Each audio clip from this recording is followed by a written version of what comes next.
आवत हवे? सरसोईया की खेतवा में तो आई जौन पियर की सरसोईया बोले ही। हां हां यही सरसोईया से तो पतोहिया पर मेलान करबा। हां ना हां फाक दे मौसा के तो ढेर बढ़ चढ़ के बोला ताड़ी। हां देर बाबा के कहिया फरी रही के पर चढ़ी फरी रे बहिरा से ठहरी ना मारा भी आई जुना कनवा बहिरा का तो अरे सुरा गहिर अरे सुरावा के हदुरवा ना सुना था अंडीलवा में कभी कभी मौसवा आवतिया बैठ जाला।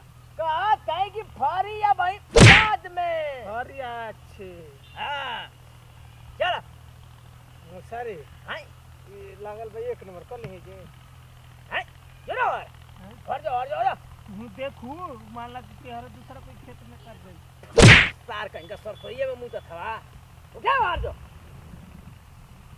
दिनों भर सार का इनका तो हर एक नंबर 2 नंबर लगा ला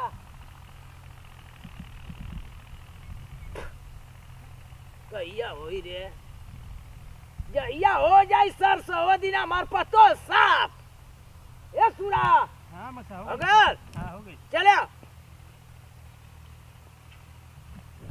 सरसों अगर बढ़ जाई तो खत्म हो जाई भौजी। दवाई मारे के लिया के हां आई पूरा बन मत करत खुलाइल बटे ओकर डढ़िया। हां फरे वाली है अब लटकी फर के हां ओकर साल के वो एक दिन मेलान कैले रानी पूरा धरा वरा के अगरबत्ती हाँ। देख ले कैसन पिचाई नहीं जमा लिया हां हां सुरा रे करे मसा चलाओ घरे दवाई छिड़के के लिया के ठीक ठीक हां नमस्ते प्रणाम। आप लोगों ने देखा वीडियो में जो भी, आप लोग ऐसा मत कीजिएगा कि गलती से भी आप लोग ऐसा काम मत कीजिए। अगर वो शरारत करे तो उनको प्यार से समझाइए पर हाथ मत उठाइएगा।